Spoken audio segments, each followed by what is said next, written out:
அப்படியா? இல்லை, நான் அதிக நேரம் எடுத்துக்கூடாது. இருட்டறையில் உள்ளதடா உலகம், சாதி இருக்கின்றது என்பானும் இருக்கின்றானே, மருட்டுகின்ற மதத்தலைவர் வாழ்கின்றாரே, வாயடியும் கையடியும் மறைவதென்னால் சுருட்டுகின்றார் தம் கையில் கிடைத்தவற்றை சொத்தெல்லாம் தமக்கென்று சொல்வார் நம்மை வெருட்டுவது பகுத்தறிவே இல்லையாயின் விடுதலையும் கெடுதலையும் ஒன்றேயாகும். இந்த வரிகள் பார்த்தா சாதாரணமா தெரியும் சில வரிகள் திருக்குறள்.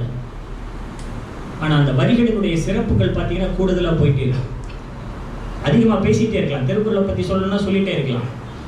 உலக உருண்டைன்னு சொன்னது யாருன்னு கேட்டா, இன்னைக்கு நம்முடைய வரலாற்று புத்தகங்களே கூகுள் எடுத்து பார்த்தீங்கன்னா உலக உருண்டைன்னு சொன்னது கலிலியோன்னு சொல்லுவான்.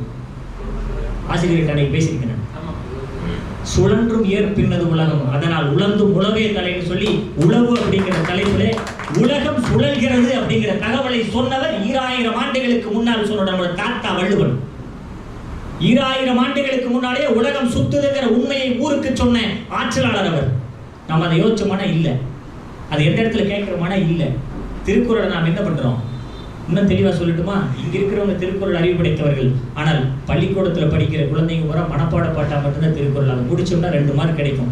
SSLCல அப்படியே கமா கொட்டேஷன் விட்டு ஒழுக்கம் வெளுப்பம் தரலான் ஒழுக்கம் உயிரின மோம்பப்படும், அவ்வளவுதான். ஒழுக்கத்தின் எய்து ஒரு மேன்மை, இழுக்கத்தின் எய்து ஒரு எய்தாப்படி சொன்னார்ல. ஒழுக்கம் சொன்னார். எது ஒழுக்கம் சொன்னாரா? ஏன் சொல்லல? காலத்துக்கு தகுந்த மாதிரி ஒழுக்கம் மாறுபடுது, வேற ஒன்றும் இல்லை. ஒரு காலத்துல நம்ம ஊர் பெண்கள் கன்னியாகுமரியில அந்த தெற்கு பகுதியில் பார்த்தீங்கன்னா மேலாடை போட முடியாது, மேலாடை போட முடியாது. இன்றைக்கும் சாமி தோப்புங்கிற பகுதியில் ஐயாவளி மக்கள் இருக்கிறாங்க. பால பிரஜாபதி அடிகளார்னு ஒருத்தர் இருக்காங்க, மிகப்பெரிய பக்தி குழுதவங்க. ஆனா இன்னும் சொல்ல போனா நம்ம குறிப்பிட்ட சாதியை சேர்ந்தவர்கள் மேலாடை போட முடியாது. மேலாடை போட முடியாத சூழ்நிலையில மேலாடை போடுவதற்கு ஒரு போராட்டம் அறிவித்தார். யாருன்னு சொன்னீங்கன்னா ஐயா வைகுண்டர்னு ஒருத்தர். ஐயா வைகுண்டர் போராட்டம் அறிவிச்சார் அப்படின்னு சொன்னா சாதாரணமான போராட்டம் அவர் அறிவிக்கல. அவருடைய பிறவியே ஒரு போராட்டமான பிறவி. அது அவரோட வரலாறு எடுத்து பார்த்தோம்னா தெரியும். அவருக்கு அவர் பெற்றோர் வந்து 10 குழந்தைகள்ல 10வது குழந்தையை அவர் பிறக்கிறார். பிறந்த நேரத்தில் அவர் முத்துக்குட்டின்னு பேர் வைக்கிறாங்க. ஏன் முத்துக்குட்டின்னு பேர் வச்சாங்கன்னா அவரோட பேர் முத்துக்குட்டி இல்லை, முடிசூடும் பெருமாள்.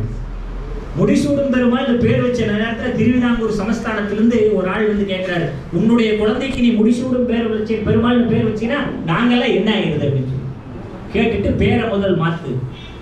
பெயர் வைக்க கூட உரிமை இல்லை. நம்ம குழந்தைக்கு நம்ம என்ன பெயர் வைக்கக்கூடிய உரிமை இல்லாத சூழ்நிலையில அந்த முடிசூடும் பெருமாள்ங்கிற பேரை முத்துக்குட்டின்னு வச்சாங்க.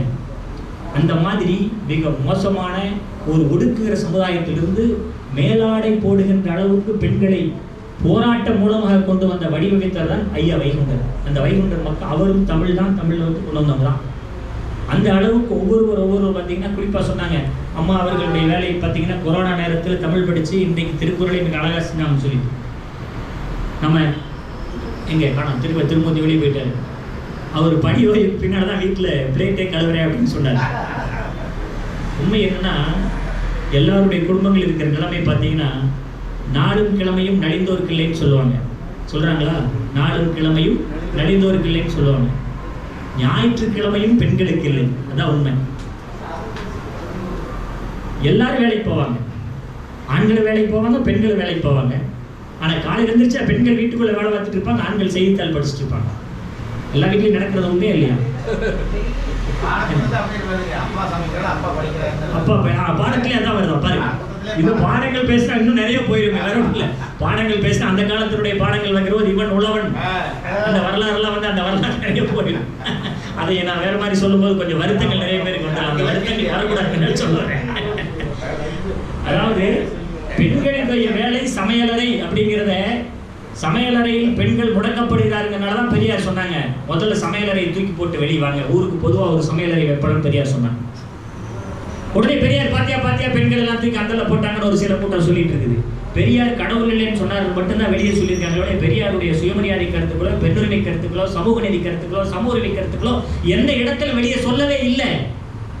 பெரியார் கடவுள் இல்லைன்னு சொன்னதுக்கான காரணம்னு பார்த்தீங்கன்னா எல்லாரும் நிறைய கடவுள் இல்லைன்னு சொல்லியிருக்காங்க. நிறைய பேர் கடவுள் இல்லைன்னு மறுத்து பேசியிருக்காங்க. இங்கர்சால் பேசியிருக்காரு, சாக்ரட்டிஸ் பேசியிருக்காரு, இந்த மாதிரி நிறைய வெளிநாட்டு தலைவர்கள்லாம் பேசியிருக்காங்கன்னு சொல்லலாம். ஆனால் பெரியார் கடவுள் இல்லைன்னு சொன்னதுக்கான காரணம் என்னன்னு நான் சொல்ல வேண்டிய சூழ்நிலை நிற்கிறேன். பெரியார் ஏன் கடவுள் இல்லைன்னு சொன்னாருன்னு பார்த்தீங்கன்னா, பெரியார் முதல்ல கடவுள் இல்லைன்னு சொல்லவே இல்லை. பெரியார் கடவுள் இல்லைன்னு சொல்லியிருந்தா குடியரசு முதல் இதனுடைய அடையாளம் பார்த்துருப்பீங்க, திருமூர்த்தி பார்த்துருப்பார் கண்டிப்பா. குடியரசனுடைய முதல் இதழில் மேலே பார்த்தீங்கன்னா மும்மதத்தினுடைய பதிவுகளும் மேலே இருக்கும். கோபுரம் ஒன்று இருக்கும், பிறை ஒன்று இருக்கும், அதே மாதிரி சிலுவை ஒன்று இருக்கும். மூணும் சேர்ந்தது வச்சு தான்